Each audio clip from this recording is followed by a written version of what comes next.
Bonjour à tous. Aujourd'hui, à Média Espérance, on reçoit une femme extraordinaire, une icône de la cuisine québécoise et qui, pour nous, est plus encore notre marraine d'honneur du projet Média Espérance, Sœur Angèle.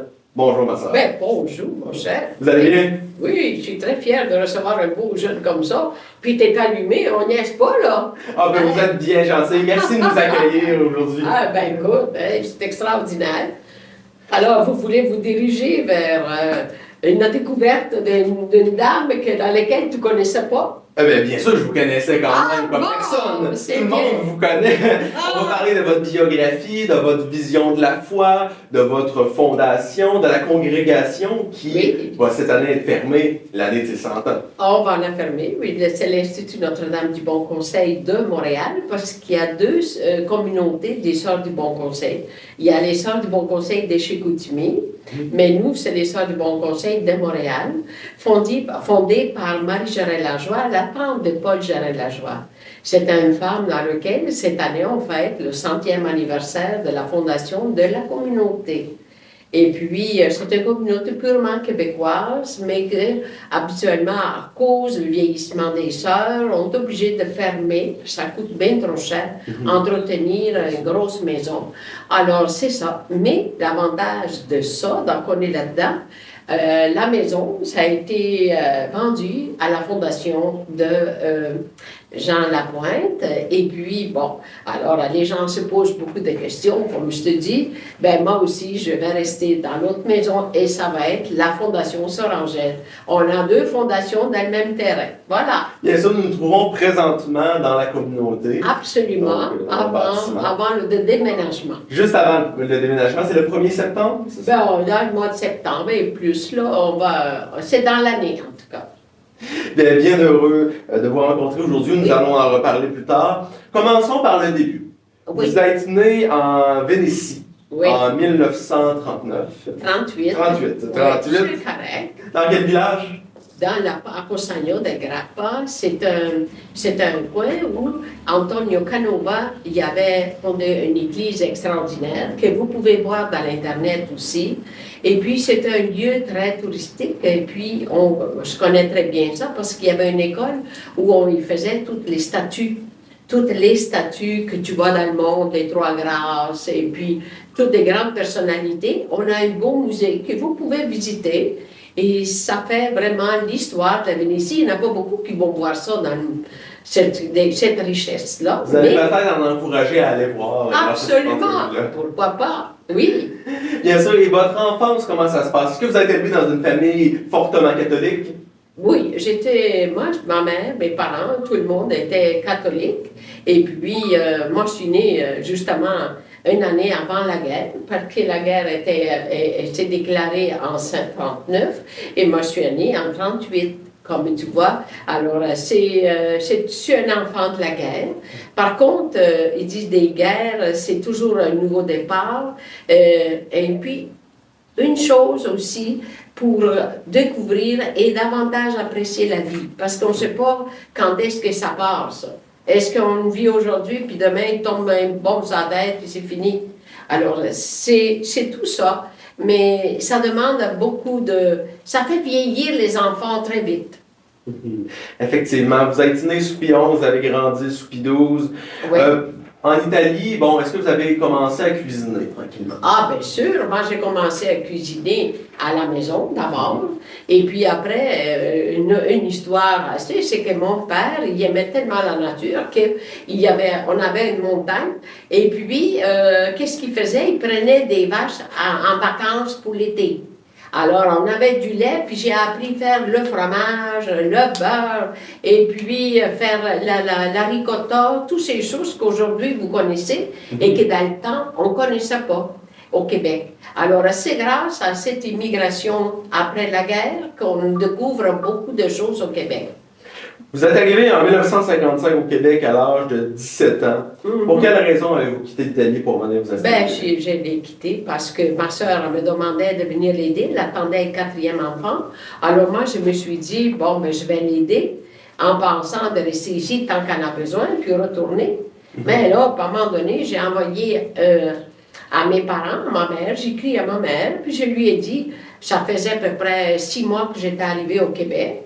Oh, ben il y a bien de la place ici. Si vous voulez venir, il y a de la place.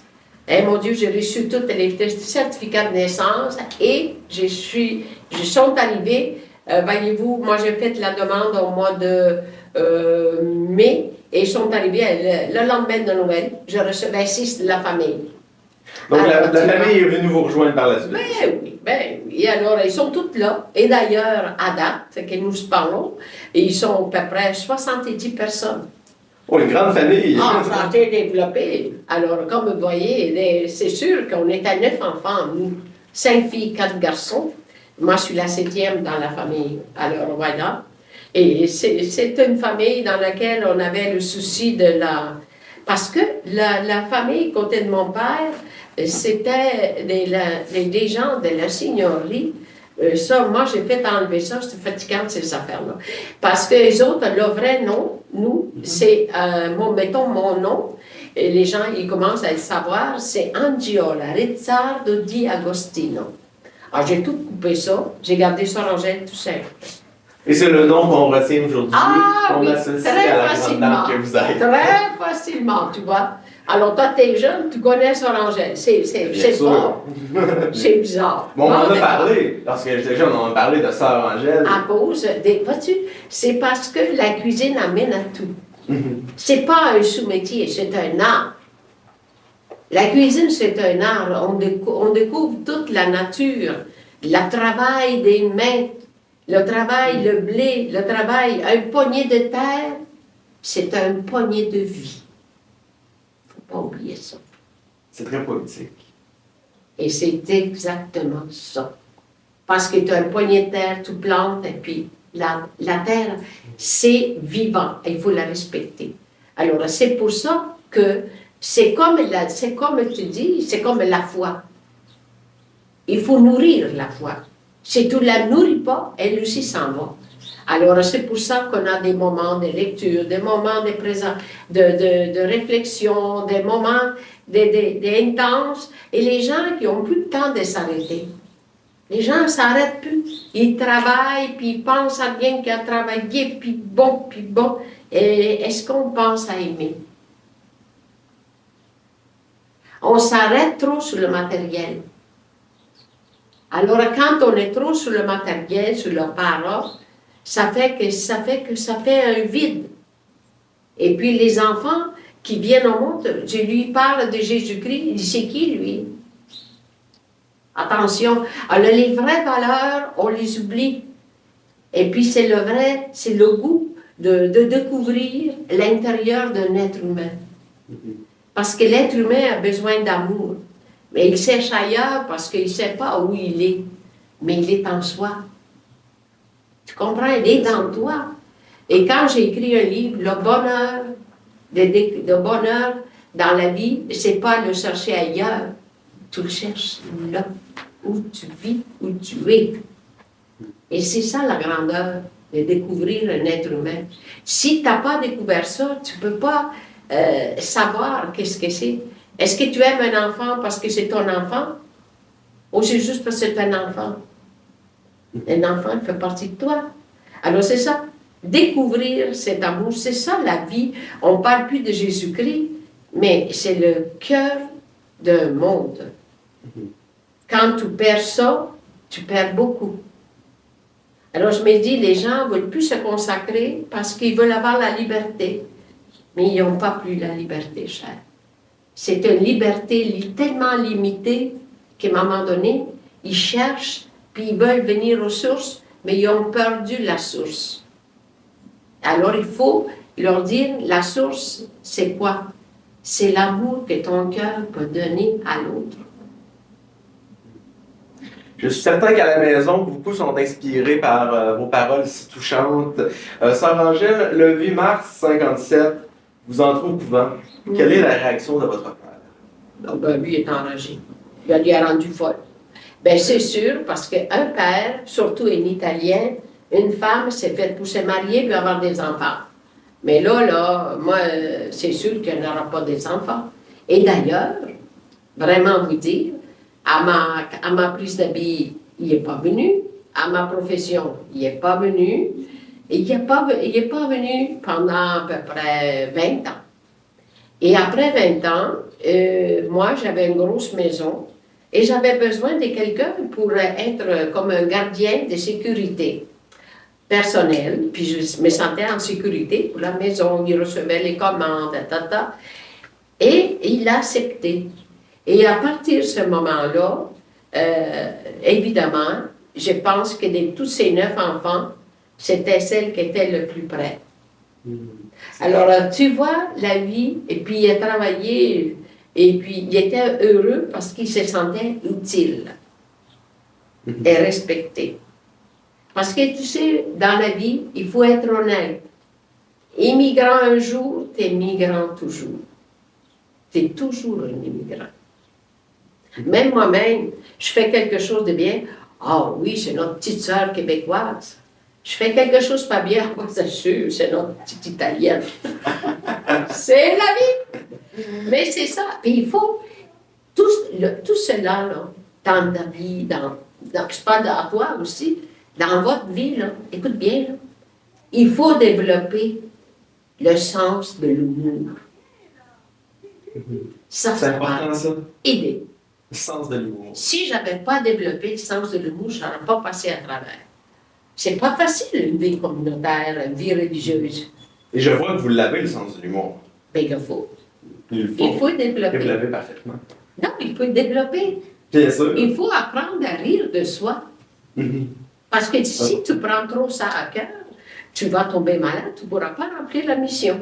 Et tu mets beaucoup trop d'énergie à blablabla. Il faut arrêter le blabla, il faut être à des personnes agissantes pour l'autre.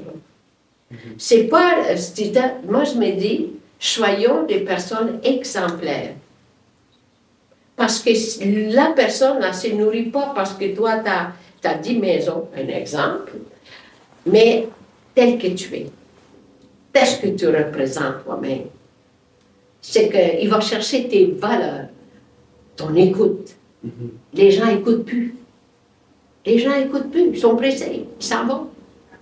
Mais si tu veux vraiment être écouté, demande à une personne qui est bien occupée. Vous avez tout à fait raison. Et pourquoi vous êtes entrée comme pensionnaire? Quelle était votre vocation à devenir religieuse? Pour entrer dans la vie religieuse, c'était d'être au service de l'autre. Quand tu t'engages au service du Seigneur, c'est pas juste par une parure. D'abord, il faut se faire une idée qu'il faut te réconcilier avec toute une grande famille, et que c'est l'Église.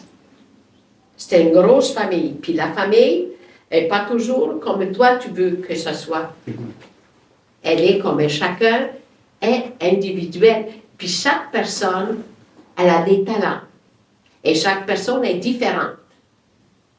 Mais chaque personne a le droit d'avoir sa place. Et dans une communauté, il faut découvrir et apprécier les talents de chaque personne. Que ce soit ses sœurs, que ce soit ses curés, les prêtres, les évêques, et tout le monde. Et c'est ça. Savoir que chaque personne a ses talents, elle a une complicité.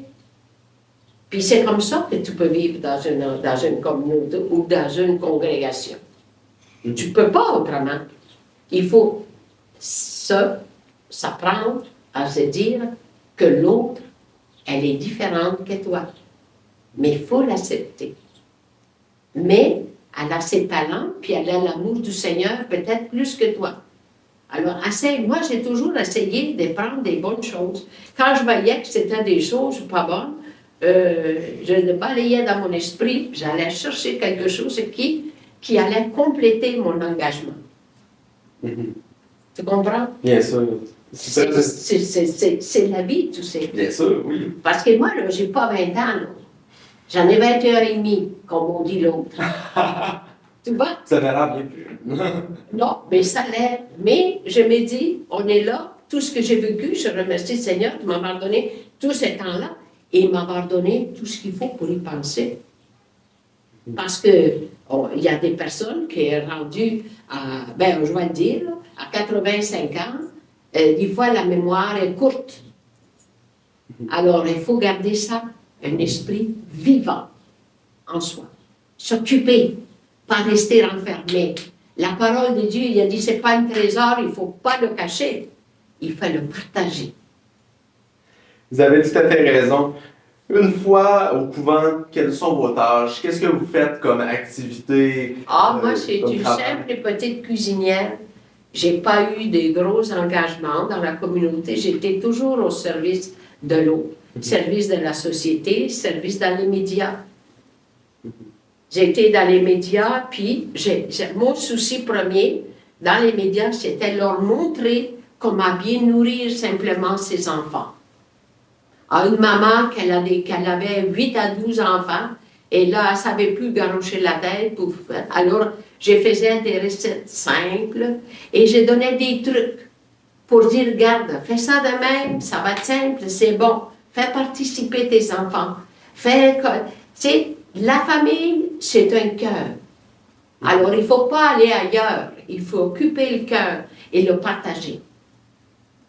Parce que quand on travaille ensemble, ça fait cette union des familles. C'est ça qui manque. Un enfant a besoin de se sentir près de ses parents. Et votre vie culinaire, de quelle manière elle évolue? À quel endroit vous faites évoluer cette passion pour la Dans les cuisine, ce médias, travail? partout. Dans les médias, dans les écoles, partout, dans les cuisines collectives, partout. Alors, je me dis, même aujourd'hui, les gens me disent, j'ai des téléphones beaucoup, parce que j'étais dans les je faisais des recettes, mais seulement, qu'est-ce qui arrive, c'est que il faut penser qu'il faut être ouvert dans l'alimentation. Parce qu'il y a beaucoup de nouveaux produits qui arrivent, de tous les pays. Et la richesse de bien s'alimenter, c'est que chaque pays a ses habitudes alimentaires. Alors, à chaque immigrant qui arrive au Québec, il apporte une source de son bien, de son expérience, de ce qu'il aime, de ce qu'ils ont chez eux. Tu comprends? Effectivement. On va prendre une petite pause musicale et on vous revient bientôt pour la suite de cette merveilleuse entrevue avec Sœur Rochelle.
continue cette entrevue avec notre marraine d'honneur, Sœur Angèle. Bonjour, ma sœur. Bonjour, en tout cas, et je vais te dire une chose, mon grand, c'est ça. Quand le père Gilles m'a demandé d'être la marraine de toute votre organisation, et puis c'est vraiment un homme, il est d'une activité sans pareil. Puis il est créateur, puis il veut, puis il va. Tout ce qu'il y a dans son cœur, je me permets de dire ça parce que moi, ça fait un bout de temps que j'ai. Lui, il n'existe pas. Il est vraiment donné au bout pour les siens. Puis là, il veut que tout le monde se sente bien, puis il veut faire connaître qu'est-ce que c'est la foi dans tous les domaines. Mais les domaines où tout le monde peut y participer. Vas-tu comme toi, par exemple. Hein? C'est ça. Il veut que tu participes. Il est venu me chercher pour que je participe à ce projet-là, promouvoir la jeunesse à travers ça. C'est un grand homme, cet abbé Gilles Lapointe qui a fondé Mes Espérances. Et justement, pourquoi avoir accepté d'être marraine de Mes Espérances? Mais qui peut refuser des affaires à Gilles Lapointe? Qui peut refuser? Hein? Ben alors, tu sais, il lâche pas prise, lui. C'est non. Donc, vous avez accepté avec plaisir. Ah, ben là, j'ai dit, c'est ça. Mais c'est sans arrêt. C'est pas une affaire, il va inventer un autre, c'est ça un autre, il va en avoir un autre, il y a la radio, là, il va tout communiquer avec si. C'est un homme vraiment ouvert, impliqué, généreux. Puis, prenez-en soin de votre curé. Ah, bien sûr, on a de la chance de l'avoir, Mes Espérances. C'est ça. Effectivement. C'est bon. On était rendu dans votre vie à votre première apparition à la télé. Donc, on est en février 56. Est-ce que vous pourriez nous raconter cette expérience? Ah, ben là, moi, écoute, j'ai travaillé avec la délégation italienne et puis je recevais tous les plus grands de ce monde, même des Chines, du Japon, de partout. Et j'ai reçu, entre autres, le maire Drapeau.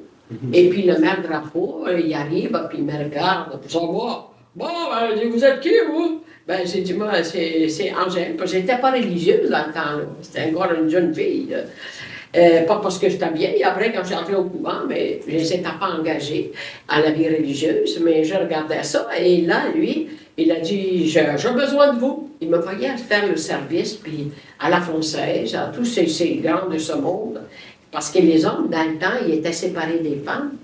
Les hommes étaient dans une salle, les femmes étaient dans l'autre, puis les jeunes dans l'autre. Il ne fallait pas mélanger ça. Dans les années 50, c'était bien différent. Il ne fallait pas que la femme se mélange à des projets des hommes. Et moi, je faisais le service, je voyais tout ça, et je disais, mais pourquoi ça? Pourquoi ça? Je me posais des questions. Mais là, lui, il dit, bon, là, il dit, écoutez, moi, j'ai des gros projets. Ça, je parle toujours de mes drapeaux. Et il dit, j'ai vu, puis moi, j'ai bien compris, je ne parlais pas un mot français. Alors, il me dit, demain, vous allez à la Radio-Canada, et puis vous allez faire venir les meilleurs Italiens, bâtisseurs, dans la construction. J'ai besoin de faire le métro, les autoroutes, les hôtels et l'Expo 77. Moi, j'ai dit, qu'est-ce qu'il veut? Alors là, la madame, qui parlait très bien français, elle m'a traduit en italien, et elle m'a dit ça. Demain matin, vous allez à Radio-Canada. J'ai pris le tramway, dans le temps, il y avait des tramways. Je m'étais rendu sur la rue Amherst et Dorchester, au 3e étage, puis là, il m'installe un micro, grand même.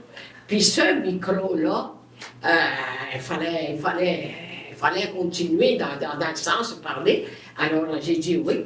Alors, je criais comme une folle, j'étais dans une armoire, puis là, je voulais faire venir les meilleurs, je parlais de Montréal, Rome. J'étais en direct, imaginez-vous. Et je faisais venir les meilleurs messieurs qui étaient dans la construction. Alors, quand il arrivait ici, après ça, le maire Drapeau, il dit, il faut les marier. Ces gens-là, il faut les marier pour construire, pour les garder, parce qu'il y avait beaucoup de projets, lui, là. L'Expo 67, il y avait du temps, là. Alors, qu'est-ce qu'il a fait? Il me demande de faire venir les filles d'Italie. Alors, j'ai demandé au gars, j'ai dit, écoutez, avez-vous des filles que vous connaissez, des blondes en Italie, qu'on peut faire venir? Alors, je faisais des mariages par correspondance. Une autre époque. Une autre époque. Alors, je faisais venir ces jeunes-là, et puis, les jeunes avaient, ces jeunes filles-là, ils s'est mariés en Italie avec un frère, une chose comme ça. Ils appellent ça par correspondance. Ils pouvaient s'en venir, ils arrivaient au Québec, et après qu'ils arrivaient ici, ben là, il y avait 30 jours pour se marier avec le gars. Des fois, elle n'avait pas reconnu, des fois, il ne l'avait pas rencontré. Et dans toute la gang, il y en a une qu'elle n'a pas trouvé de son goût, puis elle est retournée en Italie. Seulement une. Seulement une. Et des fois, encore aujourd'hui, je rencontre des filles ou des madames ou des messieurs. Vous savez, moi, je suis venue parce que vous avez fait ça, parce que j'ai rencontré ma blonde à cause de ça, puis patati, patata. Alors, c'est ça. Le dernier mariage que j'ai fait, c'était vers 11 heures du soir avec Monseigneur Chaumont, et je suis entrée en communauté, c'est ça, Notre-Dame du Bon Conseil, 57, le 8 mars 57, à minuit. Ah oui. Ben oui, parce que j'avais un mariage avec Monseigneur Chaumont, on a fini à minuit. Alors, je me disais vraiment, vraiment. Alors, qu'est-ce que j'ai fait? Je suis arrivée ici.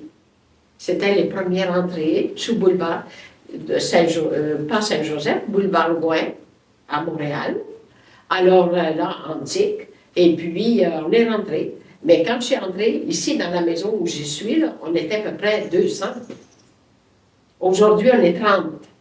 Et une avec moi. Ça a radicalement baissé. Mais le vieillissement, Effectivement. et puis tout ça, c'est quelque chose. Mais moi, j'ai été reçue par la fondatrice, Marie-Jeanne Lajoie. Que Elle-même. vous avez connu. Ah, bien sûr. Moi, j'ai connu, j'ai été chanceuse. Je l'ai eu à peu près au moins 12 ans.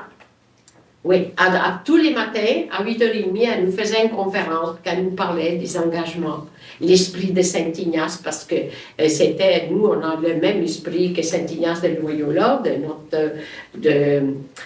Marie-Jeanne Lajoie, elle avait ça, et être des femmes d'actualité, être des femmes dans la société et être des femmes qui répondent aux besoins du temps.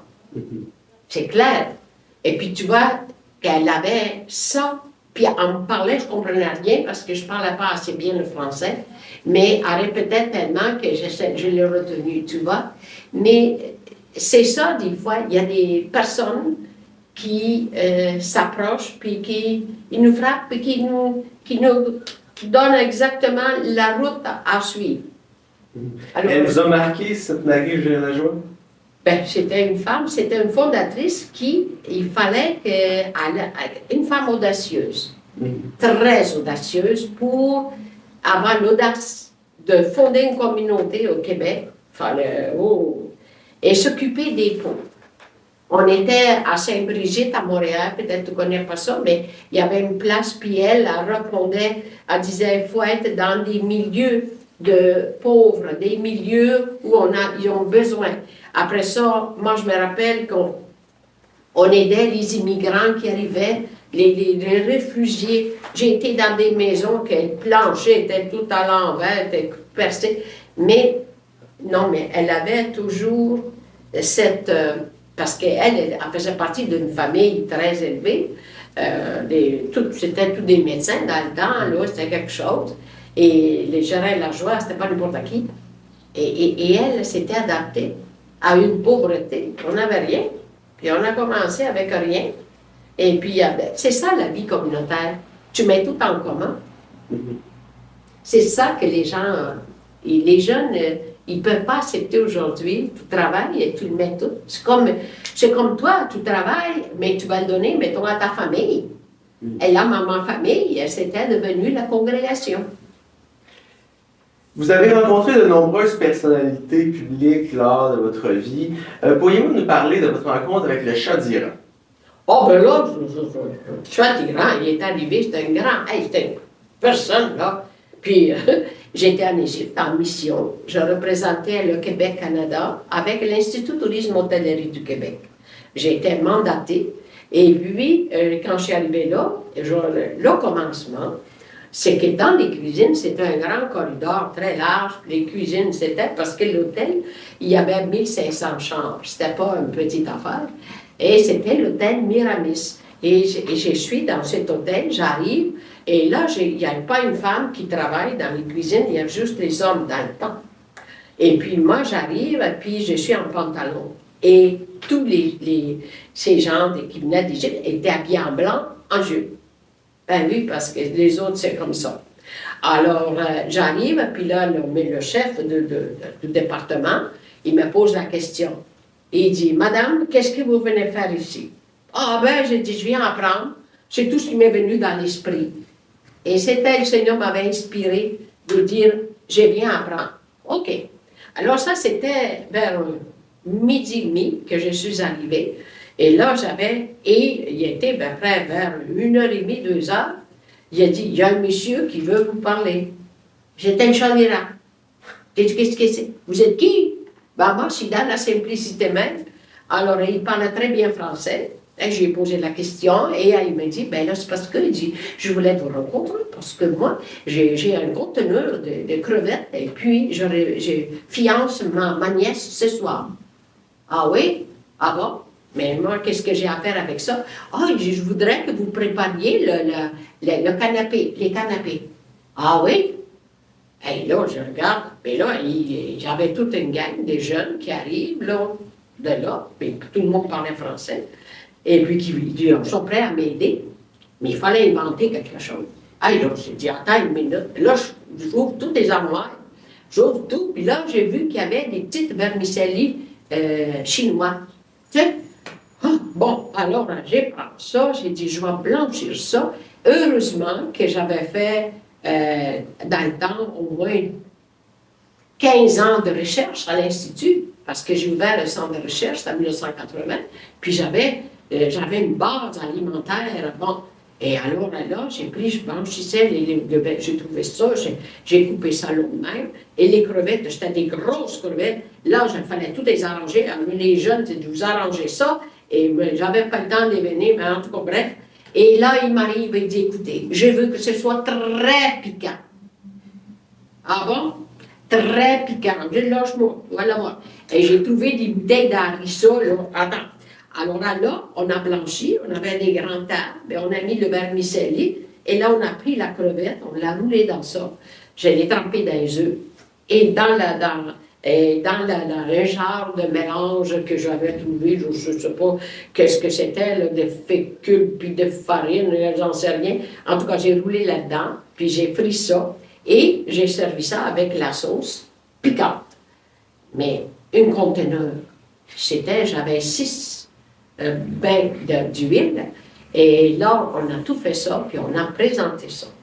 Mais là, il arrive l'ambassadeur du Canada, il a vu que j'avais préparé ça, mais là, il dit, demain, il dit, moi, j'aimerais ça, recevoir tous les ambassadeurs dans sa résidence personnelle. Oui, j'ai dit, ils sont combien? Ben, ils sont 60 ambassadeurs. J'avais un chef avec moi, Jean-Paul Gras, et il dit, on va faire ça. J'ai dit, ouais, il faut faire ça. Alors, il fallait faire ça. Alors là, je me dirige, on fait le souper. Et le souper, j'ai servi les crevettes à notre chat.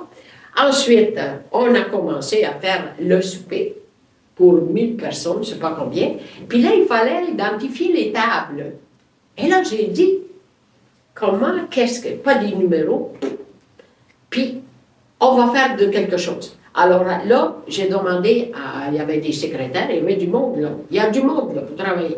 Alors j'ai demandé, vous allez écrire toutes les villes du Québec. Alors à chaque table, c'était marqué Drummondville, Québec, Trois-Rivières, Nicolette, puis Saint-Charles, Saint-Cy, Montréal, ça en faisait là. Et quand ils sont arrivés, ils ont dit, mais c'est quoi ça? Qu'est-ce que c'est, tous ces noms-là, là? Ben, j'ai dit, vous voulez découvrir le Québec? Ben, c'est ça. C'est le Québec. Alors, vous, madame, vous êtes à Montréal. Vous êtes à Québec. Vous. Et ça l'avait... Ça, c'est avec les ambassadeurs? Avec toutes ces personnalités qui arrivaient de partout, là. C'était gros, là. C'était tous des gens VIP, là.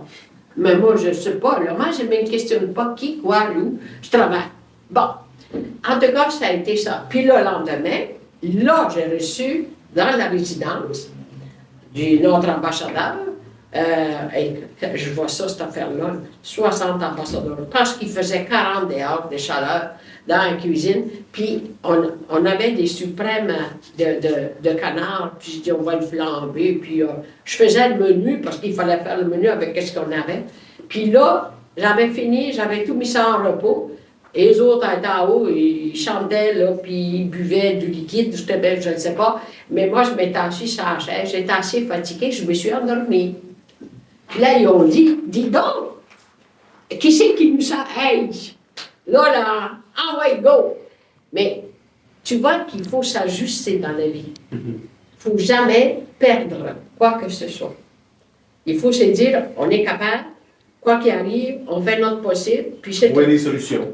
Absolument. Et puis essayer d'être pratique.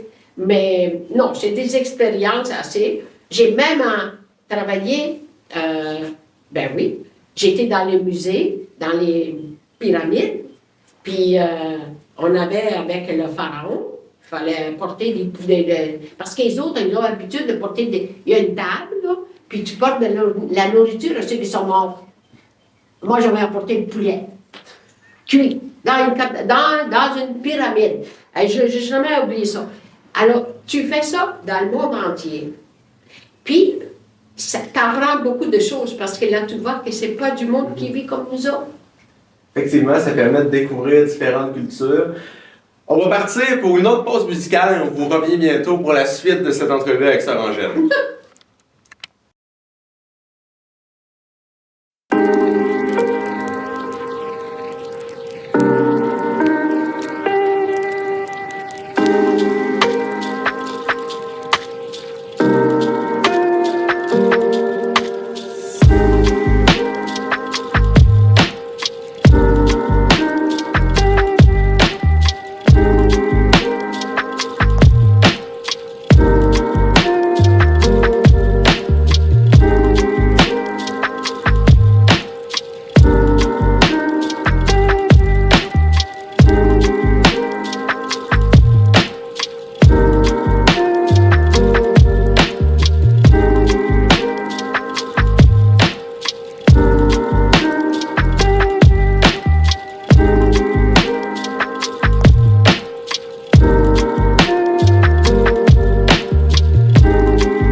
De retour pour cette entrevue avec Sœur Angèle, nous parlions tantôt de votre rencontre assez inusitée avec le Shah d'Iran, pour lequel vous avez cuisiné des crevettes pour les fiançailles de sa nièce.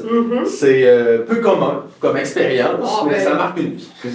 C'est-à-dire que moi, dans ma vie, c'est comme d'autres choses. Moi, je n'ai pas les titres qui est important, c'est le cœur des gens. Nous voulons faire plaisir à Seigneur, ok, j'ai rentré là-dedans, puis bon. Il y a chacun, ça prouve que tout soit plus grand, plus puissant, mais c'est dans les choses les plus simples qu'on peut atteindre les gens. Effectivement, en parlant de personnes importantes, vous avez rencontré la personne qui est à la tête de la hiérarchie de l'Église catholique, le pape, à de nombreuses reprises. Vous êtes né en 1938 sous Pie XI, Pie XI qui décède l'année d'après, vous n'avez pas pu rencontrer Pie XI en raison de votre jeune âge. Mais ensuite, de Pie XII à François, vous avez rencontré tous les papes. J'ai rencontré tous les papes, je ne sais pas pourquoi, mais j'ai tous rencontrés. Et j'ai eu l'honneur de parler à ces hommes qui est dans une grande simplicité. Dans une grande, parce que le premier, bon, moi je suis vénitienne, et le patriarche de Venise, c'est à Jean 23. Il était cardinal, mais il était patriarche. Parce que les patriarches, il n'y en a pas partout, il y en a 3-4 dans le monde, c'est tout, qui se nomment cardinal et patriarche. Mais lui, c'était patriarche de Venise, parce qu'il venait de la Vénétie aussi. Mais là, moi, là, il y a eu la béatification de Saint Pie X. Et la nièce de Saint Pie X, elle était toute seule, et Pie XII, il l'avait fait demander, parce que c'était à Rome, que ça allait se passer, et elle ne voulait pas y aller tout seule. Alors elle a dit, je vais aller voir la petite, là, que c'était moi. Je vais l'amener avec moi à Rome, et puis, dans le temps, on pouvait rester au Vatican. Oui, pendant une semaine, on restait là. Alors, j'avais l'honneur de rencontrer Pie XII, qui se promenait avec tout habillé en blonde, avec sa petite chèvre blanche, dans les parcs du Vatican. Et il s'en allait avec ça, avec grande simplicité. Avec sa chèvre, là? Il y avait une petite chèvre. Puis d'autres avec une chèvre? Oui, il se promenait avec ça. Puis bon. Mais ça, c'était. Pie XII, c'était un Romain. Il était né à Rome. Et puis, c'était un aristocrate romain. Il marchait droit comme un piquet, puis très autoritaire, mais il était simple. Mais c'était quelqu'un qui a travaillé beaucoup pour l'Église parce qu'il s'est occupé beaucoup des Polonais, de toutes sortes, mais je ne rentrerai pas là-dedans. Mais lui, il avait fait ça. Mais après ça, quand lui est décédé, moi, j'étais déjà rentrée chez les sœurs, et là, qu'est-ce qui est arrivé? C'est que notre patriarche de Venise, il devient Angelo Roncalli, il est nommé pape. Qu'est-ce que c'est Jean 23? Ben voyons donc, j'ai dit, il est nommé pape, pasteur. Alors, il était nommé pape. Et là, quand je suis retournée à Venise, et j'étais à Rome plusieurs fois, parce que je voulais que les Québécois connaissent l'Italie. Alors, comme je connaissais un peu Rome, je connaissais tout un peu, et je faisais des autobus. J'étais guide touristique. Et je faisais visiter l'Italie. Comme je parlais italien, j'avais toutes les portes ouvertes. Alors, j'ai été rencontrée que c'était exactement Jean 23. C'était le pape. Il disait, mais lui. Et qui était le secrétaire du pape? C'est qu'à un moment donné, comment c'est arrivé? C'était le cardinal Capovilla. Capovilla, c'est le cousin de ma mère. Ma mère, c'est une Capovilla. Alors, c'était... Les hasards de la vie. Ben, c'est ça. Alors là, on a commencé et il me racontait, le cardinal, après, il me disait, j'ai dit à Jean 23, ben écoutez donc, parce qu'il voulait faire Vatican II. Mais il a dit, écoutez, il dit, là, on sait. Alors, le cardinal Capoville, il dit, écoute, on ne peut pas faire ça dans une semaine. Le Vatican II, ça prend un an à organiser tout ça. Oh, ben, il dit, pas nécessaire. Et il dit, on va faire ça dans une semaine. Et dans une semaine, il a bâti Vatican II. Ça, c'est à Jean 23. Alors, on était quand même, moi, il m'informait de tout, ben, j'ai communiqué avec mon cousin, puis bon, toute la famille. Après ça, lui, il décède. Évidemment, Jean 23 décède. Ah, mais ça, c'est toute une histoire. Quand lui est décédé, évidemment, qui a apparu? Hein? Paul VI. Paul VI est un homme de grande simplicité. Et lui, il a dit, ben moi, là, il dit, les pèlerins qui viennent à Rome, il fait froid, il fait ci, tous les mercredis, dans la place. Il dit, on va construire une salle pour recevoir les pèlerins, les fidèles. Bon, alors lui, il faisait ça. Et là, il m'a reçu.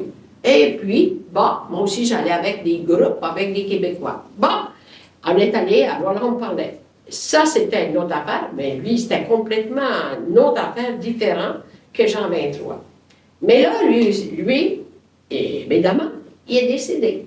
Un coup que c'est décédé, ben, qui est venu? Jean-Paul Ier, qui était patriarche de Venise. Encore? Ben oui. Alors, il était patriarche de Venise, et là, il est nommé. Pauvre lui, je pense qu'il y a eu... moi, je l'avais encore descendu du Vaporetto à Venise, puis une simplicité sans pareil. Puis quand il y a eu toute cette affaire-là, moi, je pense qu'il y a eu il voyait la grandeur de ça, dans sa simplicité, il y a eu une crise cardiaque qui est mort, lui. 40 jours. Il a fait 40 jours de papauté. Ça, c'est... Alors, lui aussi est parti. Bon, là, il y en a un autre qui arrive. Et évidemment, Jean-Paul II.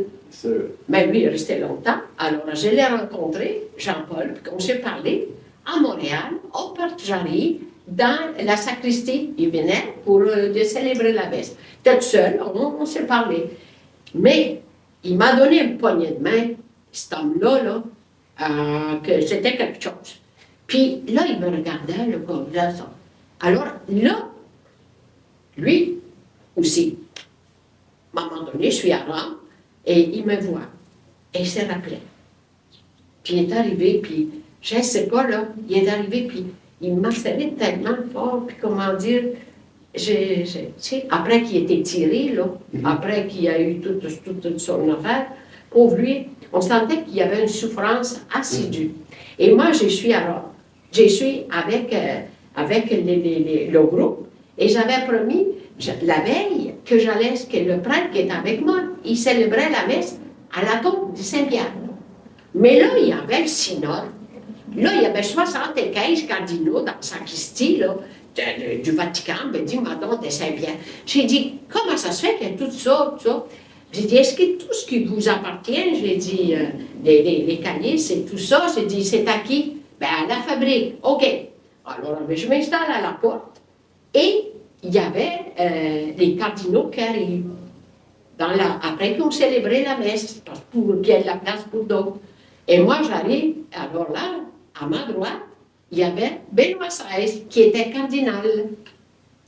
Bon, mais il n'était pas pape encore. Alors là, le cardinal arrive, puis j'ai dû demander, son éminence, est-ce que c'est tabou? Le calice, non, il dit, ça appartient à la fabrique. Et le Benoît XVI, il dit, excusez-moi, il dit, moi, je suis le cardinal Ratzinger, exactement. Il me dit, je suis le cardinal Ratzinger. Ah oui? Ah ben oui, c'est une valeur. Et moi, c'est ça, Angèle. Puis je prends le calice, puis je pars pour donner la messe ailleurs. Là, écoutez bien, là, 3 mois plus tard, le Jean-Paul II meurt, chez lui qui surgit, et je suis dans une chambre d'hôtel à Rome. Et j'entends dire, l'homme, cardinalis Ratzinger, papa. Mon Dieu, j'ai tout échappé, j'ai dit, dis-moi pas qu'il y a une autre pape. Alors, il était nommé pape. Mais là, quand il était nommé pape, il a dit, moi, je veux être enterré dans la tombe où Jean-Paul II, en bas, dans les tombes des papes. Alors, c'est dans lui, il a enlevé Jean 23, puis il te l'a envoyé pour le mettre en dessous de l'hôtel à Saint-Pierre-de-Rome. Mais il a fait ça tellement vite, tout le monde se demandait où Jean 23 était rendu. Et lui, parce qu'il voulait enterrer Jean-Paul II dans la tombe de Jean 23. Alors là, la tombe est vide, lui, là, mais ils ont fait ça tellement vite qu'à un moment donné, au bout de 6 mois, ça se sentait dans les vitres, il est obligé de reprendre le travail. Mais là, lui, alors, Jean-Paul II, il décède, puis il le met dans la tombe de Jean 23. OK, ça c'est réglé. Mais là, c'est pas content. Benoît XVI, qui vient de nommer pas, il veut être dans la tombe de Jean-Paul II. Alors, là, il y a la Pietà dans la Saint-Pierre-de-Rome, dans la basilique. À côté, il y avait la tombe du pape Innocent, et en face, c'était Saint-Pédis. Alors, qu'ils l'ont déménagé, et là, ils ont enlevé Jean-Paul II, ils l'ont mis dans la tombe del pape Innocent, del pape Innocent, et tellement organisé. En tout cas, moi, je regardais ça, j'ai dit, mais qu'est-ce que c'est ça? Et c'était vraiment, qu'est-ce qui est partout? C'est pour ça qu'il ne faut pas s'en faire. C'est que tout le monde veut toujours ce qu'ils n'ont pas. Tout le monde voulait la même tombe. Imagine-toi, il y en avait qui creuse à côté, puis il y en avait un autre, c'est tout. Mais pas ça. Alors, et actuellement, alors là, il y avait du monde pour aller voir Jean-Paul II, là, des filles, il fallait attendre à Rome, là. Mais là, depuis qu'il est enlevé, qui l'ont mis à la place, à côté de la Pietà, à la place du pape innocent, mais là, il n'y a plus personne qui vient voir Benoît XVI qui est dans la tombe. Qui est rendu dans la tombe là, bon Dieu. Et là, il y a tout ça. Puis, là, à un moment donné, qu'est-ce qui arrive? C'est que le pape argentin, qui c'est François, qui vient nommer pape à son tour, ben là, lui, il ne s'occupe pas de ça. Là. Mais ce pape-là, la première sortie qu'il a fait de Rome, il est allé à Assise. Saint-François d'Assise. Et moi, je suis là. Destin. Je suis là, première sortie. Alors, j'ai rencontré le pape là, François. Après ça, j'ai fait un film dans le Vatican. Qu'on peut voir, je ne sais pas où, j'en sais rien. Après, je l'ai rencontré à Saint-Pierre-de-Rome. Et il m'avait demandé, Saint-Angèle, pouvez-vous accompagner le frère, comment il s'appelait dans lui, là? En tout cas, là, c'était un père, il voyait plus clair, puis en tout cas, il était en chaise roulante, et puis bon, en tout cas. Et alors, je l'ai conduit à Jean-Paul II pour qu'il y ait la communion. Et là, je dis, comment ça se fait que c'est moi qui viens chercher pour aller faire ça? Je m'ai toujours dit pourquoi c'est ça, mais c'est ça. Alors, tu vois, avec tout ça, alors j'ai rencontré, et là, la dernière rencontre, parlant des papes, tu vas dire, c'est quoi cette histoire-là? Bien, quand il est venu au Québec, évidemment, ils m'ont demandé d'aller à Québec. Alors, je l'ai rencontré à Québec, et j'y ai offert une belle bouteille de la sève du Québec. Le sirop d'érable. Voilà. C'est toute une vie Oh, bien remplie. Non, mais c'est Ça, incroyable. Oui. Je pense qu'il n'y en a pas beaucoup qui ont cheminé ça. Là, puis je pense pas non plus. Non, je passe à côté bien des détails parce que des fois... Là, On pourrait en parler durant des heures avec vous, j'en suis sûr. Non, mais c'est pas facile parce que j'ai déjeuné, soupé, les autres disent dîner, là, dans les jardins du Vatican. Et puis, j'avais, parlant de Benoît XVI, il aimait les chats, puis il y avait 2 chats. Puis, je les voyais dans la fenêtre de ses appartements pendant qu'on mangeait dans le jardin du Vatican. Et là, une fois, j'ai dit, mon Saint-Père, vous avez 2 chats? Il dit oui. J'ai dit, ces 2 chats-là, comment vous les appelez? Il dit, un s'appelle Pierre, puis l'autre s'appelle Paul. Ah, bon, Pierre et Paul, vous faites bien, racontez tout aux chats, ils ne dévoileront jamais vos secrets. Et c'était ça. Et lui m'avait regardé, et ça vous êtes un temple d'énergie. Benoît XVI. Vous êtes un temple d'énergie. Mais je pense que ça. En tout cas. Alors, c'est ça. C'est extraordinaire comme histoire. Autant les chats de Benoît XVI, autant la chèvre de Pidot, c'est. Non, mais ça prouve. Des anecdotes inusitées. Non, mais ça prouve que plus grand qui que tu sois de l'Église, de tout de ce monde, les choses simples, on atteint toujours le cœur des gens. Rappelle-toi de ça. Un jour, quand je vais partir, là, tu vas dire, la vieille, là, non. Mais c'est ça, il ne faut jamais se prendre pour d'autres. On est au service de l'autre. Effectivement. À travers tout ça, on a fait un long saut dans le temps pour parler de l'histoire des papes, de ceux que vous avez rencontrés. Vous avez fait plusieurs émissions de cuisine, vous avez inspiré plusieurs générations de personnes. Des milliers d'émissions. Lesquelles en particulier? Ah ben là, je vais commencer là. Bon, la première, c'était la cuisine italienne. J'ai fait ça 5 ans à Saint-Léonard. Ensuite, c'est à Loboubou. Ensuite, c'est le 35 heures. Ensuite, c'est la star d'un soir. Ensuite, c'est le... je peux t'en nommer. Je pense que j'en ai une trentaine. Alors, j'ai fait tous les postes. J'ai fait Jean-Pierre Coallier à l'île Notre-Dame pour les fleurs à lit. J'en ai fait partout dans le monde au Québec et partout dans le monde. J'ai cuisiné partout. Ça veut dire que l'alimentation est importante.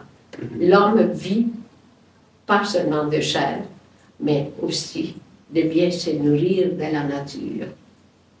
Parce que le Seigneur a créé tout ça. Et je voulais tout simplement te dire ceci. Reste toi-même, garde ta personnalité, toujours améliorant, mais dis-toi que tu es unique, quoi qu'il arrive. Parce que des fois, tu te sens dévalorisé, il ne faut pas rentrer dans ces jardins-là. Rentre dans un jardin où il y a des fleurs simples, la petite violette qui dit « Je suis là, mais je suis parfumée et je peux rendre service à celui qui s'approche ou elle de moi. » Vous êtes tellement inspirante, ma sœur. Et depuis 2016, vous avez eu votre fondation, la Fondation Saint-Angèle. Et la Fondation Quelle est la Saint-Angèle. mission? La mission, c'est d'aider les jeunes à s'impliquer et à donner les sensibiliser, à leur donner la passion de bien cuisiner ce que les autres ont cultivé et qu'on continue la vie dans la société. En terminant cette entrevue, est-ce que vous avez justement un message d'espoir pour la jeunesse? Moi, la jeunesse, je l'adore, je l'aime beaucoup parce que il y a de l'avenir. Alors, je voudrais tout simplement lui dire, restez fort, découragez-vous pas et dites-vous une chose, appréciez la vie. C'est un don que le Seigneur vous a donné, la vie. Alors, il faut la respecter et puis il faut la développer et pour se dire, je ne suis pas là pour rien, j'ai des messages d'amour à passer à tous ceux qui n'ont pas eu la chance de pouvoir l'avoir. Alors, soyons des épis de blé, tu sèmes un grain, mais tu en as. Alors, je finis comme ça. Dans la bonne terre, j'ai semé le grain. Le bon Dieu, j'espère, il la donnera, il arrosera bien. Le blé que je sème, il arrosera, mais le bon Dieu nous aime et la moisson viendra. La moisson viendra dans ma tête, c'est des jeunes qui vont s'engager dans l'Église. Vos paroles sont très touchantes et je suis certain que beaucoup de personnes à la maison ont été touchées par celle-ci et qu'elles ont inspiré plusieurs. Merci énormément, Sœur Angèle, de nous avoir accordé cette entrevue-là. C'était une entrevue extraordinaire, remplie d'anecdotes, des plus extraordinaires, elle aussi. C'était un plaisir de vous rencontrer. Bien, Vous êtes une femme extraordinaire et on continue de vous regarder aller. Et vous êtes très inspirante et énergique. Je vais te souhaiter un bel avenir. Alors, crois ce que tu fais. Merci beaucoup, ma sœur. Salut, ma belle. On se retrouve bientôt pour une autre entrevue avec Média Espérance. Merci de nous avoir suivis et bonne fin de journée.